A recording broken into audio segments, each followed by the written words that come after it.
आजकल एक बात बहुत कही जा रही सामयिक है, जिसको हम बताएंगे जिहाद। जब देखो जिसको देखो जिहाद जिहाद, या तो गड़िया तो दिन भर माला जपता रहता है जिहाद की। लेकिन जिहाद है क्या, उसको हमारे हिंदू भाई जाने कि जिहाद है क्या। परमेश्वर ने मानवता का संदेश देने के लिए पैगंबर मोहम्मद सल्लल्लाहु अलैहि वसल्लम को इस दुनिया में भेजा। आपने जिस समय मक्का में सत्य का संदेश देना शुरू किया, उस समय मक्का में कुरैश सत्ता, ताकत और धन के नशे में चूर थे, घमंड में चूर थे। और घमंड क्या करता है? घमंड बुद्धि और विवेक को नष्ट कर देता है। और जब बुद्धि और विवेक नष्ट हो जाता है तो अच्छाई बुराई, सत्य और असत्य में भेद करने की क्षमता खत्म हो जाती है। मनुष्य नहीं समझ पाता कि क्या अच्छा क्या बुरा है, क्या सत्य है क्या असत्य है। तो उस समय जो कुरैश थे वो घमंड में थे, तो वो अच्छाई बुराई सत्य सत्य समझ नहीं पाए। पैगंबर मोहम्मद सल्लल्लाहु अलैहि वसल्लम के सत्य के संदेश को समझ नहीं पाए और वो उनके आपके विरोधी हो गए। तरह तरह से सताना शुरू किया, आपके ऊपर पत्थर फेंके, कूड़ा फेंका, आपकी जान लेने की कोशिश की, तरह तरह से अपमानित किया। आपके साथी, आपके सहयोगियों यानी मुसलमानों को उस समय अरब की तपती रेत पर भूखा प्यासा नंगा करके लिटाया। और ये सारा का सारा अत्याचार साल दो साल नहीं, कई साल तक चलता रहा। और पैगंबर मोहम्मद सल्लल्लाहु अलैहि वसल्लम लगातार सब्र करते रहे। लेकिन सब्र की भी सीमा होती है। जब सीमा टूट जाती है तब युद्ध एक आवश्यकता बन जाती है। और उस युद्ध को युद्ध नहीं कहा जाता, उस युद्ध को धर्म युद्ध कहा जाता है। वही है जिहाद, जिसके लिए श्रीमद् भगवद गीता में परमेश्वर का संदेश है, अथ चेत त्वमिमं धर्म्यम संग्रामम न करिष्यसि ततः स्वधर्मम कीर्तिम च हित्वा पापम अवाप्स्यसि। ऐ अर्जुन, यदि तू इस धर्मयुद्ध को नहीं करेगा तो अपने यश, अपने नाम और अपने धर्म दोनों को खोकर तू पाप को प्राप्त होगा। हतो वा प्राप्स्य स्वर्गम जित्वा वा भोक्ष्यसे महीम तस्माद् उत्तिष्ठ कौन्तेय युद्धाय कृत निश्चया। या तो तू इस युद्ध में, इस धर्म युद्ध में मारा जाकर स्वर्ग को जाएगा, अथवा जीतकर तू इस पृथ्वी का राज भोगेगा। इसलिए ऐ अर्जुन, युद्ध के लिए निश्चय करके खड़ा हो जा। ठीक इसी तरीके से जब तमाम अत्याचार बढ़ते रहे तो अल्लाह की ओर से संदेश आया कुरान मजीद के सूरा 22 आयत 39 में कि जिन मुसलमानों से खामखा लड़ाई की जाती है उनको इजाजत है कि वे भी लड़ें, क्योंकि उनके साथ जुल्म हो रहा है। लेकिन साथ ही देखिए, विशेषता आप देख लीजिए, इसमें एक बहुत बड़ी विशेषता है। साथ ही सूरा 2 आयत 190 में हिदायत भी आई कि जो लोग तुमसे लड़ते हैं तुम भी खुदा की राह में उनसे लड़ो, मगर ज्यादती न करना, कि खुदा ज्यादती करने वालों को दोस्त नहीं रखता। बचाव करो, लेकिन बचाव में भी ज्यादती नहीं होनी चाहिए। यह है कुरान मजीद, यह है इस्लाम। और ऐसे यही है जिहाद। अन्याय, अत्याचार और आतंकवाद के विरोध के लिए किया गया प्रयास ही जिहाद है। फिर से मैं बता दूं, अन्याय, अत्याचार और आतंकवाद के विरोध में किया जाने वाला प्रयास, जद्दोजहद ही जिहाद है। और ऐसे पवित्र शब्द को, ऐसे धर्मयुद्ध को आप आतंकवाद से जोड़ते हैं। मीडिया को शर्म आनी चाहिए, और जो लोग इस तरीके की बातें करते हैं उनको भी शर्म आनी चाहिए।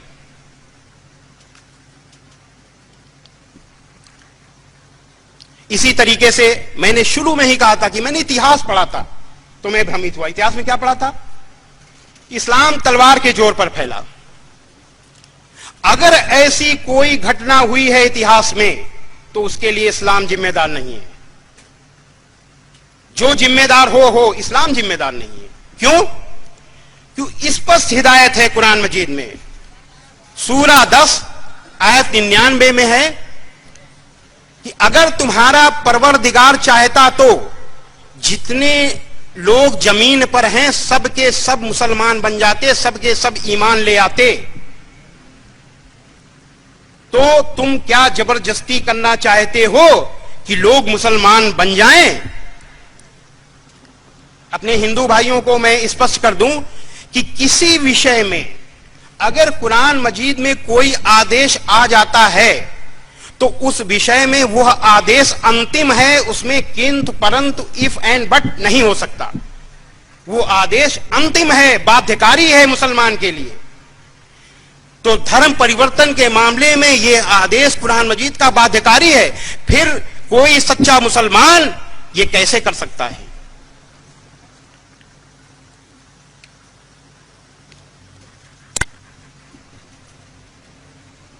पैगंबर मोहम्मद इसी बीच 2 वाकये मैं बताना चाहता हूं, क्योंकि लोग भ्रमित हैं इस्लाम को लेकर के, बहुत बदनाम किया जाता है। अब बदनाम क्यों किया जाता है? कि इस्लाम का प्रवाह रोक दिया जाए। अगर इस्लाम की अच्छाइयों को नहीं बुराइयों को सामने लाया जाएगा तो इस्लाम का प्रवाह रुक जाएगा। जो इस्लाम आगे बढ़ रहा है उसको रोक दो, यह प्रयास पहला। दूसरा प्रयास, इस्लाम का भय दिखाओ, और भय दिखाने जो इस्लाम का भय दिखाए तो दूसरे लोग गैर मुस्लिम जाने कि ये मेरा हमदर्द है, देखो मुझे ये सही राह दिखा रहा है, और वो उसके साथ आ जाएं और उसको कैश करने के बाद वोट की ताकत में उसको बदला जाए। तो ये 2 प्रयास की वजह से इस तरीके का प्रचार होता है। तो इसमें बहुत भ्रम है। हम 2 चीजों से बताना चाहते हैं। पहली चीज, पैगंबर मोहम्मद सल्लल्लाहु अलैहि वसल्लम की जीवनी।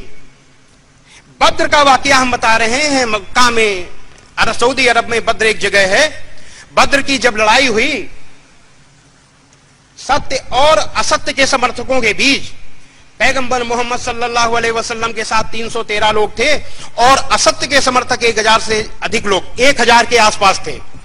उस युद्ध में पैगंबर मोहम्मद सल्लल्लाहु अलैहि वसल्लम की जीत हुई। 73 कैदी कैद करके लाए गए, मदीना, बद्र से मदीना लाए गए, मस्जिद नबवी के खंभों में बांध दिए गए।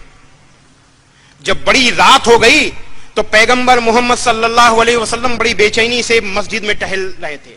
एक सहाबा किसको कहते हैं? पैगंबर मोहम्मद सल्लल्लाहु अलैहि वसल्लम के सहयोगी को सहाबा कहते हैं। तो एक सहाबा ने आपसे पूछा कि हुजूर आपने आराम नहीं फरमाया, इतनी रात हो गई।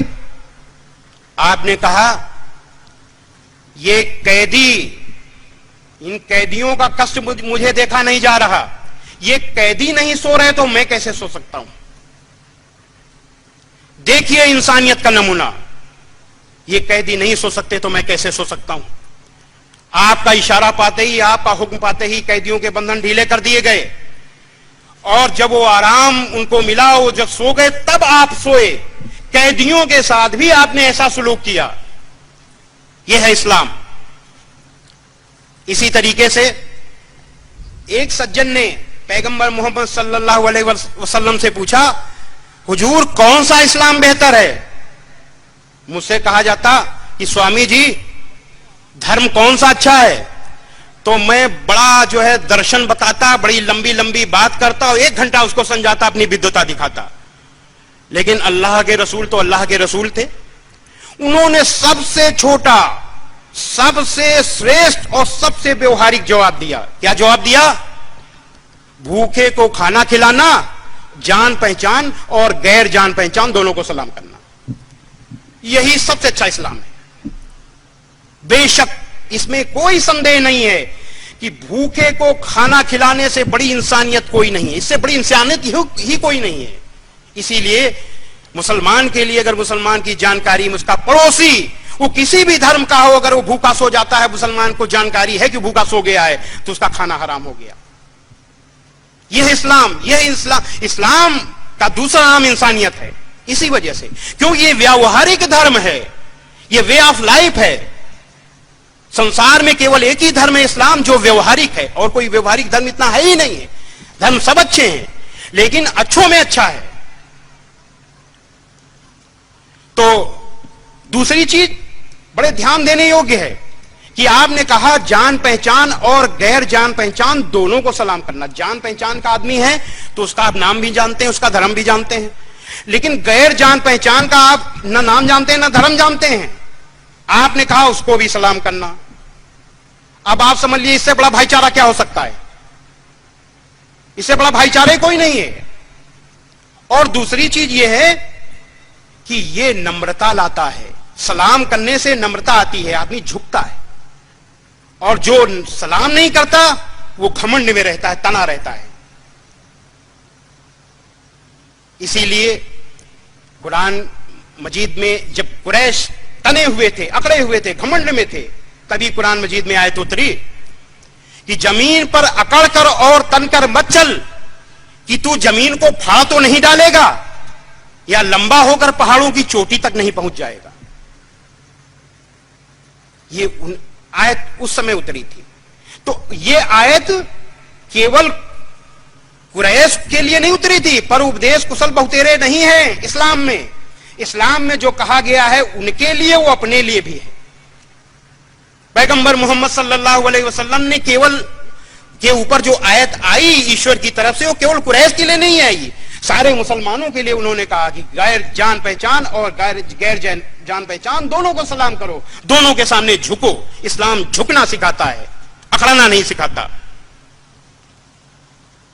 इसी तरीके से कितनी जबरदस्त, कितना जबरदस्त कथन है, कितनी जबरदस्त हदीस है। उन लोगों को मुंह पे तमाचा है जो इस्लाम को आतंकवाद से जोड़ते हैं, जो इस्लाम को बदनाम करते हैं। पैगंबर मोहम्मद सल्लल्लाहु अलैहि वसल्लम ने कहा कि अपने साथी की मदद करो, वो जालिम हो या मजलूम। आपसे अर्ज किया गया कि ऐ अल्लाह के रसूल, मेरा भाई अगर मजलूम है, कमजोर है, तो उसकी मदद तो कर सकते हैं, लेकिन जालिम होने के वक्त कैसे मदद करें? आपका हुक्म आ गया तो मदद करना है, हुक्म टाला नहीं जा सकता, लेकिन बताइए कैसे करें अगर वो जालिम है? कितना जबरदस्त आपने जवाब दिया। आपने कहा उसके हाथ पकड़ लो, यानी जुल्म न करने दो, उसको दोजख की आग से बचा लो, उसको पाप से बचा लो, ये उसकी मदद करो। जालिम के हाथ पकड़ना आसान काम नहीं है। सैकड़ों लोग होते हैं और एक जालिम जब जुल्म करता है तो लोगों की हिम्मत नहीं पड़ती।